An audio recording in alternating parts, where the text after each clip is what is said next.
Bullying and mean kids have been around forever. We have all seen them, heard of them, or been victims ourselves. They pick on kids at school or around the neighborhood. But with advancing technology, these bullies no longer have to wait for their victims to be at school or around the neighborhood.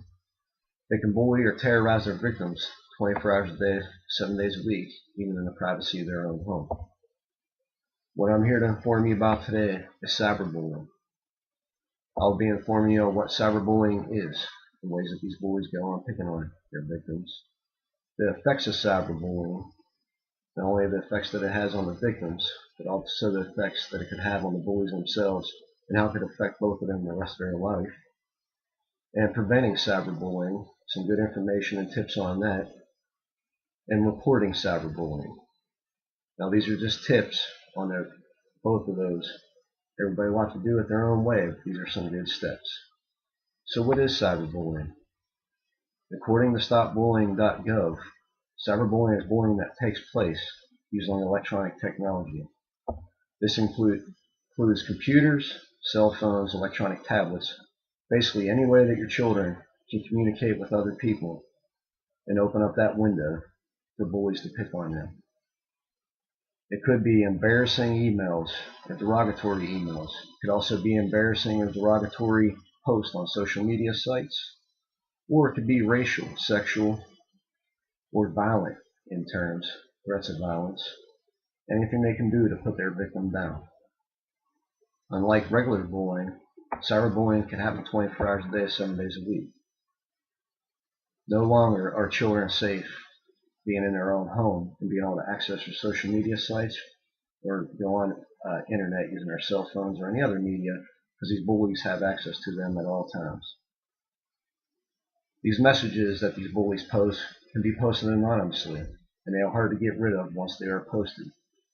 Even if something is posted online and deleted, it's a pretty sure bet that somebody has seen it, and the effect that the bully wanted it to have has already happened. Even if it does get deleted, somewhere,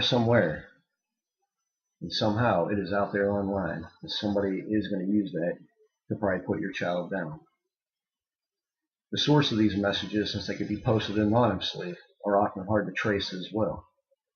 Sometimes it's hard to find the source of the bullying and who is sending or posting this information, because they can post it anonymously. You may not even know who did it. And sometimes it's hard to trace that IP address to who has been picking on your child. So what are the effects of cyberbullying? What does it have on the victim and the bullies themselves? Cyberbullying could have a negative impact on those it affects. According to teachtoday.eu, it can ruin the confidence one feels. It could affect their attendance at school, affect their home lives. It could affect them the rest of their lives. Their confidence can be destroyed, and they may never feel positive about anything or gain that confidence back. And they may always worry that somebody is going to make fun of them for anything. KidsHealth.org lists effects of children from cyberbullying can lead to depression, and in severe cases lead to suicidal thoughts. This depression could cause your child to need therapy to help them feel better, or they may need to be on medication. And as stated, some children get picked on so much that they end up having suicidal thoughts and require long-term therapy. Cyberbullying can lead to kids skipping school, receiving poor grades, or acting out at home, or to them being bullied in person. When a child feels like everything is against them, they have a tendency to act out or want to be left alone. So they may not pay attention to school or want to attend school. They might not want to listen to your rules as the parents. But what effects does it have for the bullies themselves? Well, bullies can be suspended from school for their actions and be arrested, depending on how far the bullying has gone. They could be violating discrimination laws or sexual harassment laws and face jail time or fines. Depending on how far the bully is going, if they have to do any jail time or face these fines, this could also affect them the rest of their lives. If something that they thought was funny and really isn't that funny and putting down their victims, can end up making them have a criminal record, which is something that none of us parents really want our children to have. What are ways of preventing cyberbullying? Preventing cyberbullying is hard and could require taking action from the child being bullied, such as limiting access to their internet or limiting time from social media sites. It's not always good to take away from the victim, but sometimes you have to, by not allowing them on the computer as much, or taking away their cell phones if needed. Also, not allowing them on social media sites.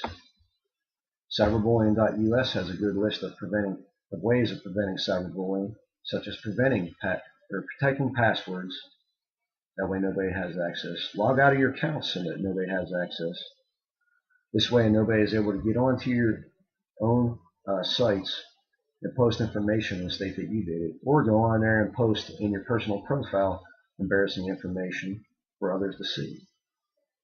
To not post pictures that you will not want anybody to see that could be used in a derogatory nature or sexual nature. This is important to let your children know this. By them not posting pictures in that type of nature, it prevents bullies from being able to pick on them as much. You can block the bullying by adjusting the settings on either email accounts or social media sites, which most of them allow. And this will help block messages coming in from the bully and ensure that your child is not receiving information from that bully. You can keep computers in a public place in your house and limit their use. If your child is using a computer in front of you, you'll be able to see what they are doing on that computer site, on their internet sites, and ensure that there's no negative posts coming in on your child, any ways that their bully is not picking on them. And to ensure that you have access to their accounts. That way you can monitor their activity and know what your child is seeing whenever they access their own accounts. One of the most important ways of preventing cyberbullying is to talk to your child about what is happening and tell them the potential of this happening, and if it does, that they need to talk to you, and that way you'll help them in ways of preventing their bullies. Also, it is important to talk to your child about not posting personal information that they will not want anybody to use against them. Always let your child know that you're there to help them when needed and can help them if they're the victim of cyberbullying. What are some of the ways of preventing cyberbullying? Webroot.com states that it is important to report cyberbullying and to let your children know that they can come to you with help with cyberbullying. And if physical threats are being made, to ensure law enforcement is notified immediately. Any threats of violence should be reported to law enforcement, that way it can be handled by them, and any threats of violence should also be taken seriously. Also, cyberbullying should be reported at school, and that way the school can take any actions that are necessary, such as suspending the bully, ensuring that the bully and the victim will not be in the same classrooms, and also on the same bus. And also, the school can notify parents of the bully if necessary. Cyberbullying.info has a lot of good information on what to do with cyberbullying and ways of helping to track down who sent the information, such as saving emails to ensure that they're used if needed proof, and using print screen to save stuff posted on social media sites if they are needed to use as proof, and ways of reporting cyberbullying and who should be reported to. This is just information on some stuff that can be done. Everyone will need to do what they feel is necessary to stop and report cyberbullying. I haven't just informed you on what cyberbullying is and ways that bullies go about using technology to pick on their victims, the effects that it has on the victims and also the bullies themselves, and ways of preventing cyberbullying and ways of reporting it. My sources for this speech are stopbullying.gov, teachtoday.eu, kidshealth.org, and cyberbullying.us. Thank you for your time.